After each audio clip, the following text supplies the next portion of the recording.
오늘의 주요 뉴스입니다.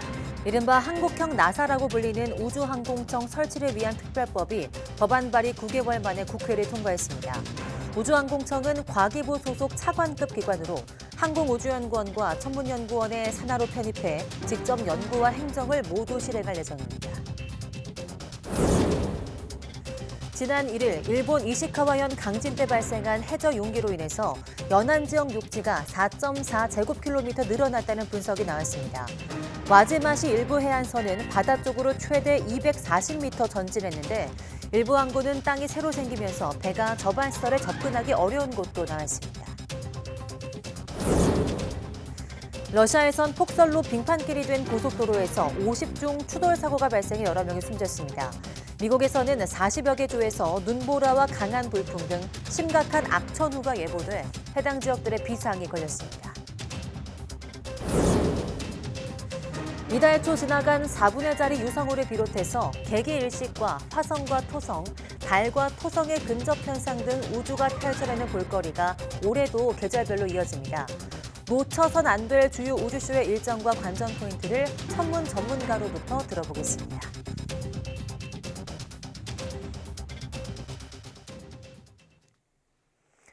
네, 여러분 안녕하십니까? 사이언스 투데이 시작합니다.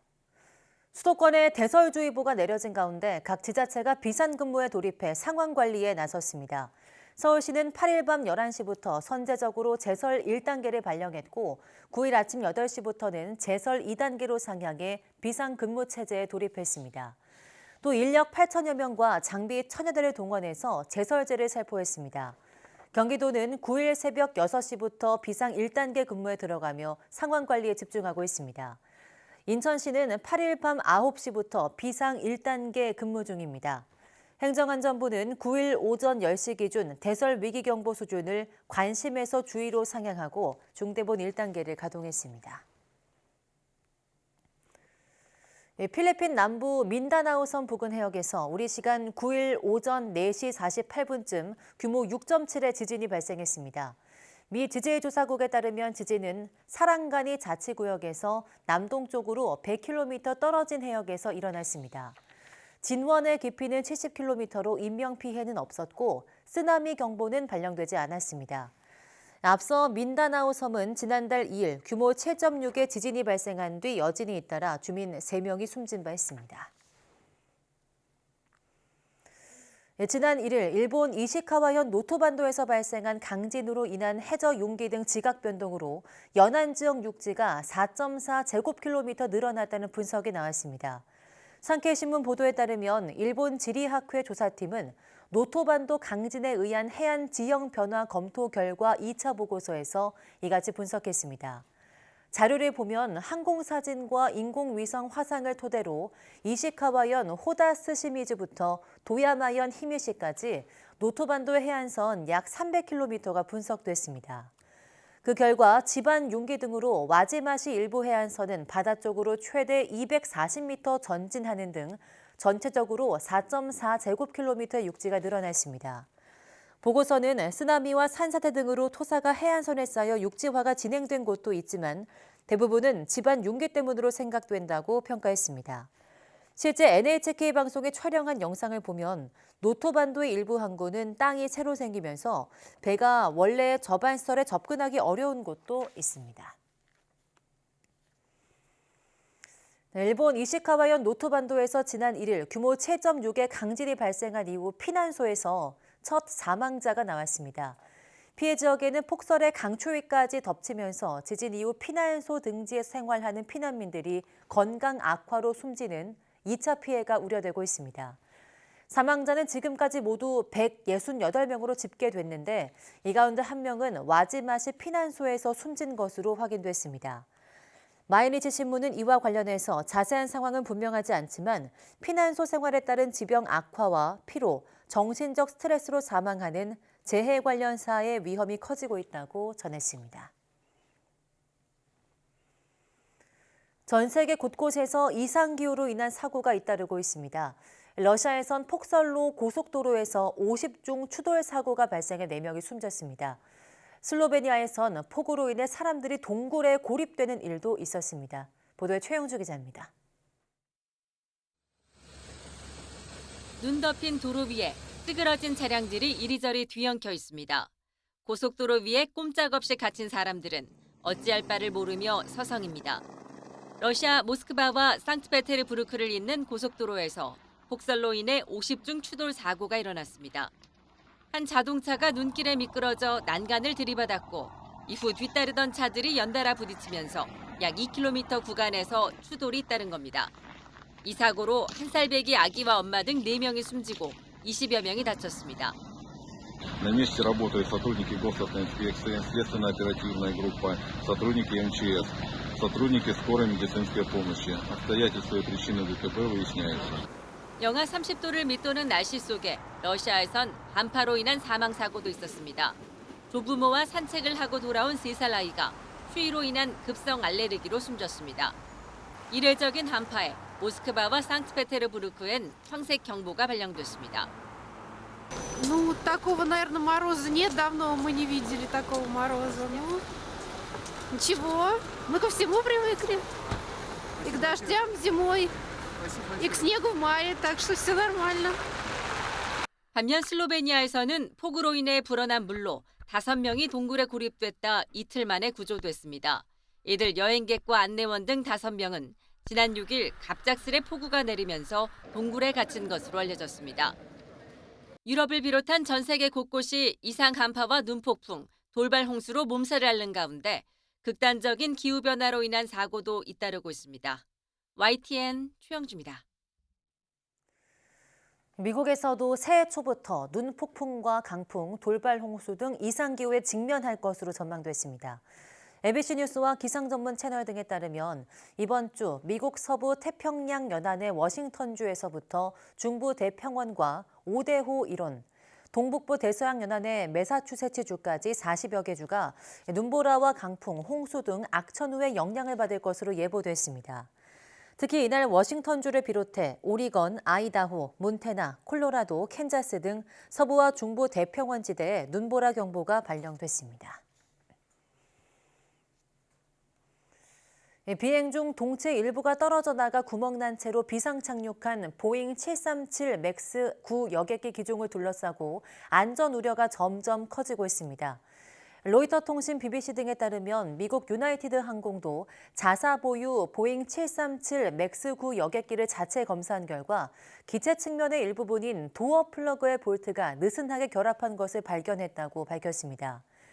유나이티드 항공은 예비 조사를 시작해서 도어 플러그에 설치된 문제와 관련된 것으로 보이는 정황을 포착했다며 예를 들어서 볼트를 추가로 잴 필요가 있었다고 설명했습니다. 이 같은 문제가 발견된 유나이티드 항공의 보잉 737 맥스 9 여객기는 현재 10대 정도이며 앞으로 더 늘어날 수 있다는 것으로 전해졌습니다.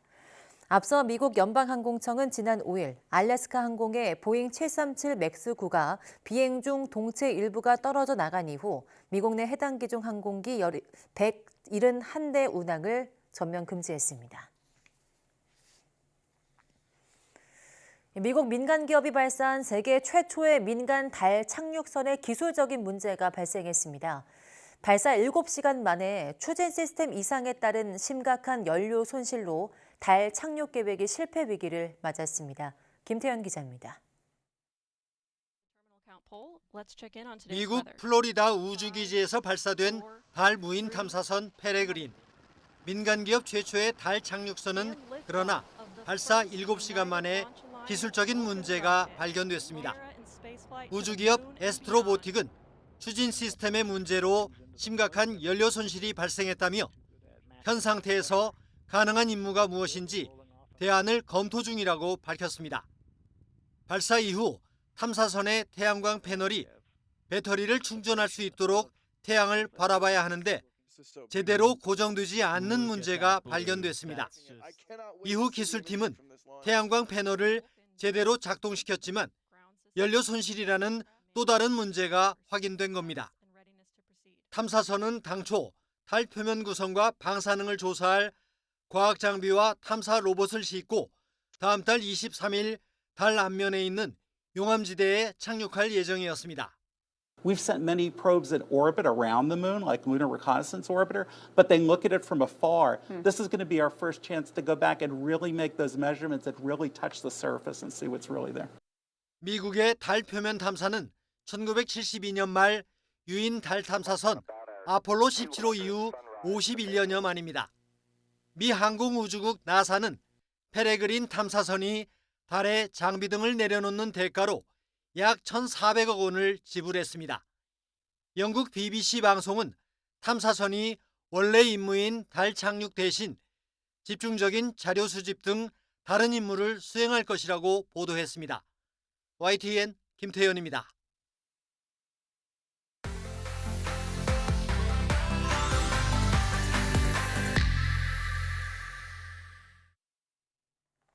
광활하고 웅장하고 심오한 우주가 만들어내는 다양한 우주쇼는 그 압도적인 규모와 오랜 기다림 때문에 더욱 신성하고 아름답죠.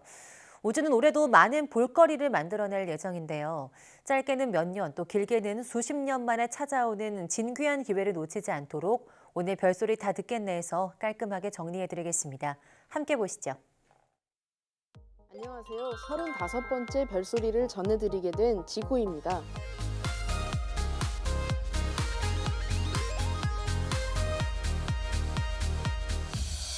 다양한 천문 현상으로 우리를 즐겁게 했던 2023년이 가고 2024년 새해가 밝아왔습니다. 과연 2024년에는 어떠한 천문 현상이 우리를 즐겁게 해줄까요? 오늘은 2024년 주목해야 할 천문 현상에 대한 별소리를 전해드리겠습니다.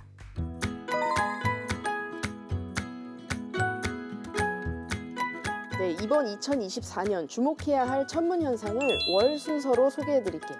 먼저 1월에는 4분의 자리 유성우를 볼 수 있습니다. 4분의 자리 유성우는 페르세우스 자리 유성우, 쌍둥이 자리 유성우와 함께 3대 유성우 중 하나인데요. 지난 12월 초 비가 많이 내려서 우리나라에선 아쉽게 쌍둥이 자리 유성우를 보기 힘들었지만 이번 4분의 자리 유성우는 1월 4일 저녁 6시쯤 극대기로 1시간에 약 80개의 유성을 볼 수 있습니다.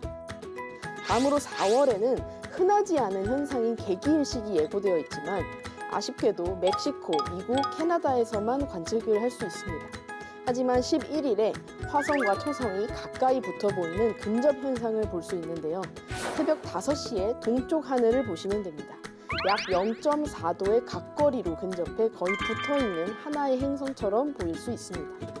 또 5월에는 물병자리 에타 유성우가 찾아오고 6월에는 달과 토성이 1.1도의 각거리로 근접합니다. 새벽 0시 30분 동쪽 하늘을 보시면 달이 토성과 가까이 붙어있는 모습을 보실 수 있는 거죠. 다음으로 8월에는 3대 유성우 중 하나인 페르세우스 자리 유성우 소식이 있는데요. 앞선 두 유성우보다 더 많은 별똥별이 떨어질 전망입니다. 시간당 약 100개의 별똥별을 보실 수 있고요. 달도 밤 11시쯤 지기 때문에 밤하늘이 어두울 예정이라 날씨만 좋다면 꽤 많은 별똥별을 볼 수 있습니다. 그렇다면 올해 가장 큰 보름달은 언제 뜰까요? 네, 바로 10월 17일에 뜨는 달입니다. 서울 기준으로 오후 5시 38분에 뜨기 시작해서 다음날 7시 22분에 질 예정이죠. 마지막으로 12월에는 목성을 가장 잘 관측할 수 있는데요. 바로 목성이 충에 위치해 있기 때문입니다. 목성의 충이란 목성이 지구와 가장 가깝게 위치하는 데다가 태양과 지구, 목성이 일렬로 위치해 태양빛을 온전히 받는 상태이기 때문에 어느 때보다 밝게 빛나 관측하기가 매우 좋습니다. 이 밖에도 금환일식, 행성 근접 현상 등 다양한 천문 이슈가 있을 예정입니다.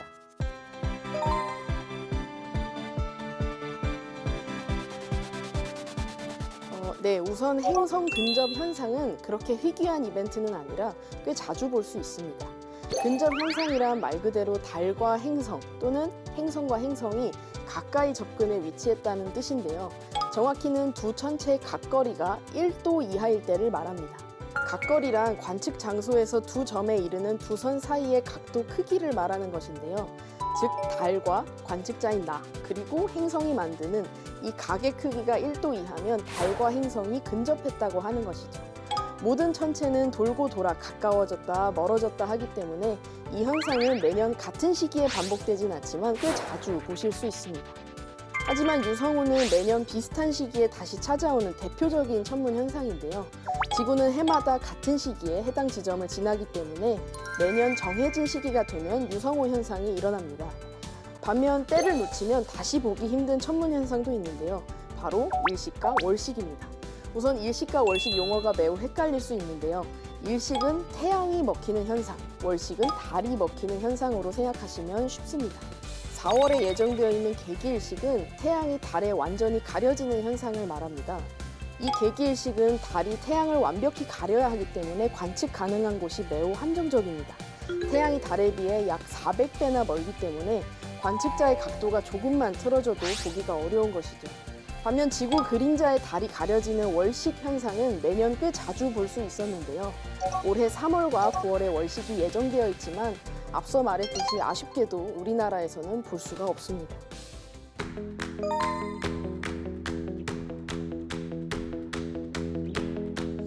네, 가장 보고 싶은 천문 현상을 하나만 꼽으라면 저는 아무래도 개기일식 현상일 텐데요. 인생은 개기일식을 보기 전과 후로 나뉜다는 말이 있을 정도로 많은 사람들의 마음을 울리는 천문 현상이기 때문입니다. 또 평소 너무 익숙했던 태양의 소중함을 절실히 느낄 수 있습니다. 태양이 모두 가려지는 순간에는 갑자기 세상을 밝게 비추던 빛이 차단되어 마치 밤이 된 것처럼 어두워지고 온도도 뚝 떨어져 한여름에도 서늘함이 느껴지는 기이한 경험을 할 수 있기 때문이죠. 2035년 9월엔 우리나라와 가까운 중국, 일본, 그리고 북한에서 개기일식을 관측할 수 있다고 하여 많은 기대를 하고 있습니다. 이렇게 2024년에 일어나는 다양한 천문 현상에 대해 알아봤는데요. 우주는 천문학자의 것이 아니라 올려다보는 사람의 것이라는 말이 있습니다. 한국천문연구원에서는 우주를 더 많은 사람과 나누기 위해 매해 연말, 연초마다 새해 주요 천문 현상을 발표하고 있습니다. 많은 분들에게 우주의 신비로움과 아름다움을 전달해주는 한국천문연구원을 더불어 과학자, 천문학자들에 대한 많은 응원을 부탁드리면서 이상 오늘의 별소리를 마치겠습니다.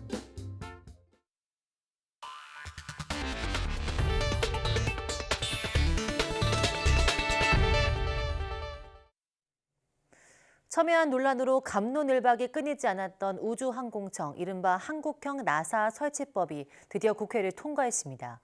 과기부 소속 차관급 기관으로 규정하고 항공우주연구원과 천문연구원을 편입해 직접 연구까지 하는 형태로 결론이 났습니다. 양회영 기자입니다. 한국판 나사 역할을 할 우주항공청 설치법안이 국회 본회의를 통과했습니다. 가결되었음을 선포합니다. 지난해 4월 정부안이 제출된 지 9개월 만으로 우주항공청의 위상과 기능에 대한 이견으로 진통을 겪었던 여야는 현장의 목소리를 수렴한 끝에 합의점을 찾았습니다. 우주항공청은 직제사항 과학기술정보통신부 산하 기관으로 두지만 실질적인 감독은 대통령 직속 국가우주위원회가 맡기로 했습니다. 우주항공청은 현재 과기정통부와 산자부, 연구재단 등에 나뉘어져 있던 우주 항공 관련 업무를 모두 이관받아 총괄하게 됩니다.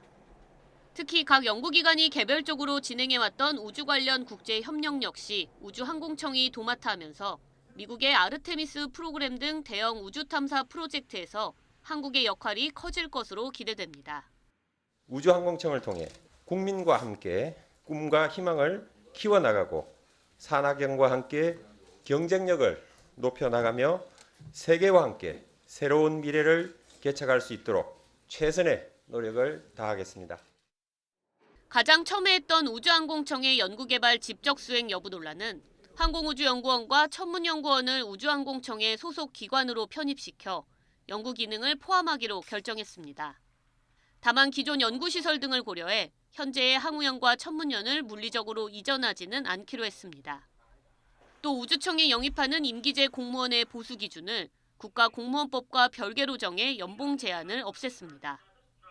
우주항공청 설립 장소는 경남 사천으로 결정됐는데 설치법 공포 후 4개월이 지난 날부터 시행되므로 빠르면 5월 말쯤 개청할 수 있을 것으로 보입니다. 시행령 제정 작업을 해야 되는 게 첫 번째고요. 두 번째는 정원과 예산 확보. 세 번째는 실제로 근무할 청사를 준비를 해야 됩니다. 그런 부분들을 개청 예정 시점인 5월 하순 전까지 마무리를 할 계획입니다. 엔진 점화, 이륙. 전문가들은 우주항공청 설립으로 이제 글로벌 우주 경쟁의 출발선에 선 것이라며 오랜 논의 끝에 우주항공청 설치법이 통과된 만큼 우주항공청이 국가 우주 컨트롤 타워 역할을 제대로 해야 한다고 강조했습니다. YTN 사이언스 양우영입니다. 서울시가 올해 하반기 지하철 기본요금을 150원 올리기로 예고한 가운데 인상 시기를 놓고 고민하고 있습니다. 대중교통 무제한 이용권인 기후 동행카드 본사업이 시작되는 7월부터 인상할 거란 이야기도 나오고 있습니다. 김종균 기자가 보도합니다. 서울시는 올해 하반기 지하철 요금을 150원 올리기로 했습니다. 다만 인상 시기는 구체적으로 못 박지 않았습니다. 금년도 하반기에 인상이 되어야 하는 것은 분명하지만 그 시점들에 대해서는 경기나 인천의 행정 절차와 기술적 조치 그리고 협의 진행 사항들에 따라서 달라질 것이다라는. 현재 서울 지하철 일반 요금은 카드 기준으로 1,400원, 150원이 인상되면 지하철 기본 요금은 1,550원이 됩니다. 서울시는 지난해 10월 지하철 요금을 150원 올렸습니다. 이때 올해 하반기 150원을 추가로 더 올린다는 방침을 밝힌 바 있습니다. 당초 시내버스와 마찬가지로 지하철도 300원 인상하는 방안을 추진했다가 서민 부담 등을 이유로 절충안을 낸 것입니다. 이런 가운데 대중교통 무제한 이용권인 기후동행카드 본사업이 시작되는 7월에 맞춰 지하철 요금을 인상하는 방안도 거론되고 있습니다. 기후동행카드는 이달 27일 출시되는데 6월까지 시범 사업으로 시행되고 7월부터 본사업에 들어가게 됩니다. 기후동행 카드는 지금 현재 65,000원 또는 62,000원으로 추진이 될 것이고 그에 대해서는 이 지하철 요금 인상과는 별개로 추진될 것이다. 서울시는 앞으로 코레일, 경기도, 인천시 등과 협의를 거쳐 구체적인 지하철 요금 인상 시기를 결정할 방침입니다. YTN 김준길입니다.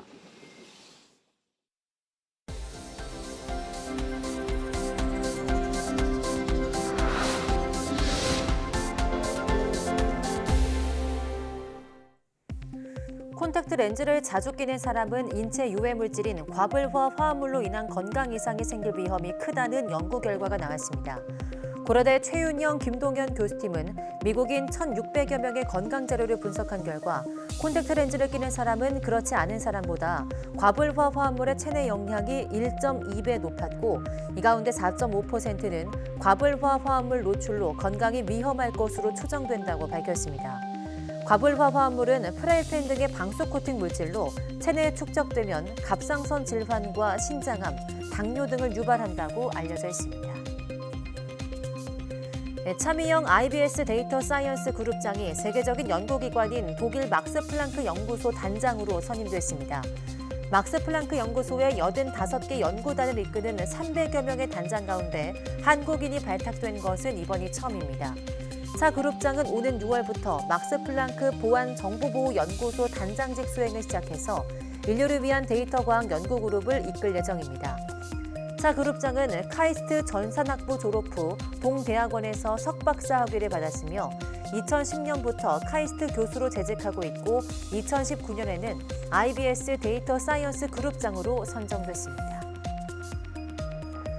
대한민국 엔지니어상 1월 수상자로 HD 한국조선해양 윤원준 수석연구원과 KLD 하영재 대표가 선정됐습니다. 윤원준 수석연구원은 마이크로파의 강한 살균력을 활용한 휘발성 유기화합물 저감 장치를 개발해서 도장 공정 과정에서 발생하는 미세먼지 등 유해물질 배출량을 90% 줄인 공로를 인정받았습니다.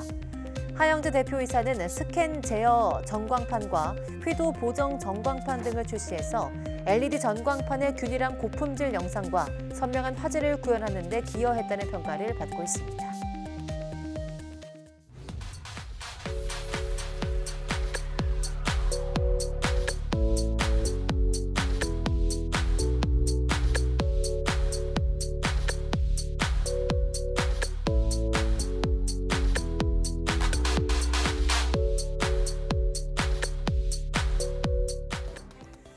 많은 눈이 내리면서 차도는 물론 인도도 미끄럽습니다. 특히 어르신들은 넘어짐 사고에 주의해 주셔야 하는데요. 되도록 해가 비치는 곳으로 걸으시고 횡단보도의 흰 부분은 페인트로 인해 물기가 흡수되지 않아서 얼음막이 생기기 쉬우니 가능한 한 밟지 않으시는 것이 좋겠습니다. 뉴스 마치겠습니다. 시청해 주신 여러분 고맙습니다.